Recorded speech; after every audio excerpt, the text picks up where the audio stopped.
Netflix's One Piece live-action series seriously raised the bar with Season 2, but the real bombshell hasn't dropped yet. Because after Season 3, there are characters entering the story whose casting choices could literally change the fate of the series. In this video, we're going to talk about the most iconic and most dangerous characters in the One Piece universe.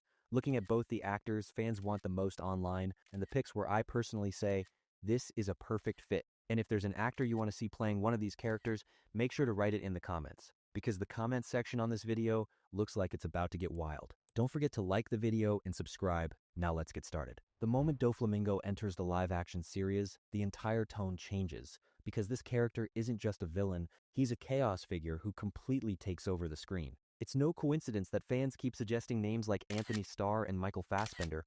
Both can feel threatening even while smiling. But for me, Bill Skarsgård is the key to this role, because he's one of the few actors who could naturally pull off Doflamingo's disturbing laugh, his uncontrolled madness, and that twisted joy he takes in being evil. With Skarsgård's gaze, Doflamingo becomes not just powerful, but deeply unsettling, and that's what makes him unforgettable. For Doflamingo to truly work in live action, that uncomfortable energy is absolutely essential. Borsalino, Kizaru. Kizaru's most dangerous trait isn't his power, it's his indifference. He acts like nothing really matters, and then suddenly bathes the scene in blood.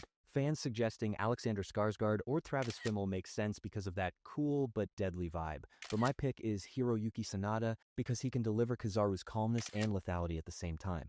With Sanada, Kizaru doesn't need to shout or posture to feel threatening. That turns him from a cartoonish villain into a genuine marine nightmare. For Kizaru to work in live action, control matters far more than spectacle, and Sanada brings exactly that. Sakazuki Akainu. What makes Akainu special isn't just his brutality, but his absolute belief in his own justice. He commits every atrocity fully convinced that he's right. That's why fans bring up heavy hitters like Donnie Yen or Tony Leung. This role requires authority more than raw strength. My choice, Ken Watanabe, comes from the idea of turning Akainu into someone who freezes a room without raising his voice. With Watanabe's natural gravitas, Akainu becomes a marine leader who makes everyone hesitate with just a single sentence. That kind of Akainu creates a character who is hated but undeniably taken seriously. Kusanagi. What makes this character fascinating isn't his power, but his exhaustion, like he's seen too much of the world and no longer fully believes in anyone.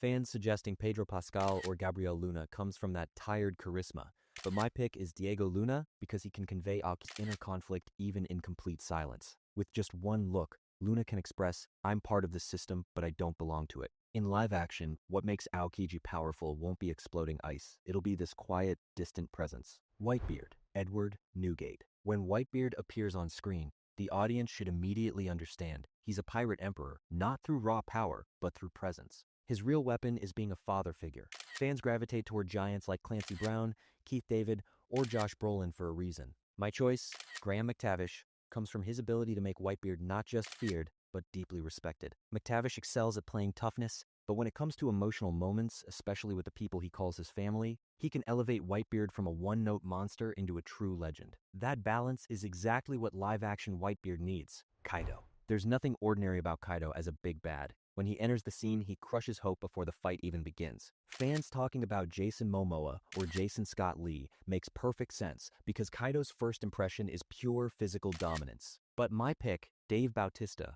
is about more than strength. It's about portraying a character who's broken and exhausted by life itself.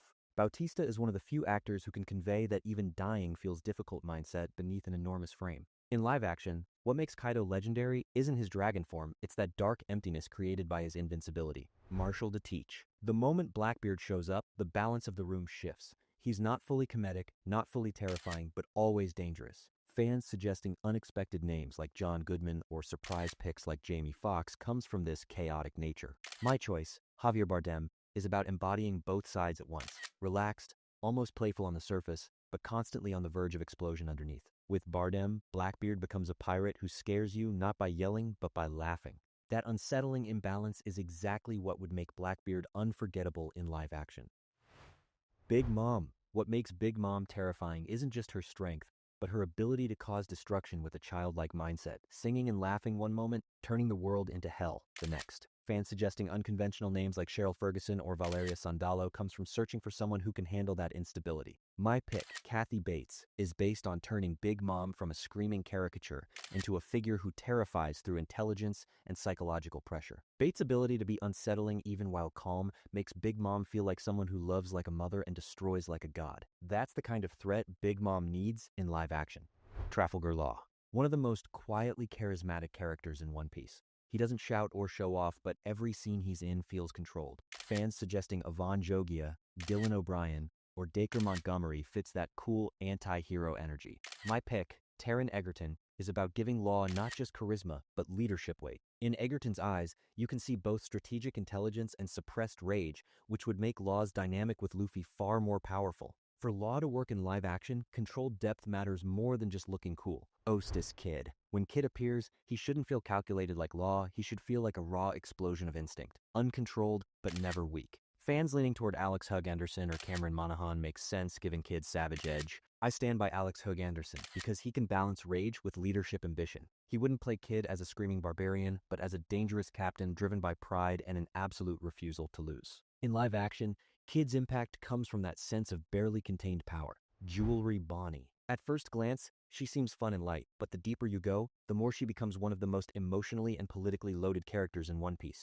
Fans suggesting Sabrina Carpenter, McKenna Grace, or Emily Alyn Lind want to highlight her youth and sharp edge. My pick, Florence Pugh, is about capturing Bonnie's vulnerability and rage alongside her energy. With Pugh, Bonnie wouldn't stand out just when she speaks, but when she's silent. For Bonnie to truly carry weight in live action, that emotional depth is essential. Silver's Rayleigh. What makes Rayleigh special is that he never needs to prove his strength. The moment he enters a room, everyone already knows who they're dealing with. Fans throwing out legendary names like Patrick Stewart or Robert De Niro comes from that search for natural authority. My pick, Tommy Flanagan, is about reminding us that Rayleigh isn't just a wise mentor, he's still a dangerous former pirate. Flanagan's scars, posture, and delivery make Rayleigh feel like a legend written in blood, not a bedtime storyteller. In live action, Rayleigh should command scenes with calm words, not volume. Bartholomew Kuma. What's most striking about Kuma isn't what he says, it's how little he says, while still dominating the scene like a massive shadow. Fans suggesting Carl Urban or Josh Brolin makes sense for physical presence, but my pick, Winston Duke, is about making Kuma not just large, but tragic and restrained. Duke's posture and facial control can communicate Kuma's sacrifice and suppressed pain without a single word. In live action, Kuma becomes unforgettable not through action, but through silence. Rob Lucci. What makes Lucci terrifying isn't shouting or threats, it's his emotional emptiness and total lack of hesitation. Fans suggesting Jake Gyllenhaal or Nicholas Hoult makes perfect sense, because empathy would be a mistake for this role. My pick, Nicholas Hoult, is about turning Lucci into a patient predator rather than a generic villain. Holt's calmness makes Lucci feel like a threat ready to explode at any moment. In live action, Lucci's power comes from tension long before he throws a punch. Enel Eneru. What separates Enel from other villains is that he never feels the need to prove his power. He already sees himself as a god. Fans suggesting Aaron Paul, Travis Fimmel, or Charlie Hunnam are searching for that arrogant madness. My pick, Travis Fimmel, is about portraying Enel's insanity through quiet confidence rather than loud theatrics. With Fimmel, Enel becomes a disturbing figure who destroys people out of boredom. That silent madness is exactly what would make Enel memorable in live action. Katakuri. It's no surprise fans suggest physically dominant, fight-proven actors like Joe Taslim, Ludi Lin, or Scott Adkins. My choice. Joe Taslim comes from his ability to embody Katakuri's quiet intensity. Taslim's precision and calmness in combat make Katakuri feel like a respectful warrior rather than a loud boss fight. That silent weight is what would turn Katakuri into a live-action legend. Ivankov. The moment Ivankov enters, the tone of One Piece shifts, everything becomes wilder, more colorful, yet strangely serious. Fans suggesting Jack Black, Andy Serkis, or Willem Dafoe makes sense because this role demands pure performance energy. My pick, Jermaine Clement, is about turning Ivankov into an icon who commands attention through presence rather than noise. Clement could make Ivankov hilarious and intimidating at the same time, exactly the balance this character needs in live action. Sengoku. What sets Sengoku apart isn't his fists, but his ability to remain calm in the middle of chaos. Fans suggesting Japanese legends like Hiroyuki Sanada or Koji Yakusho make sense this character leads through presence. My pick, Michael Dorn, is about giving Sengoku a more hardened, military-style authority. Dorn's voice and physicality could turn Sengoku into the strategic mind of the marine world, respected not for action, but for decisions. Emperor of Fire.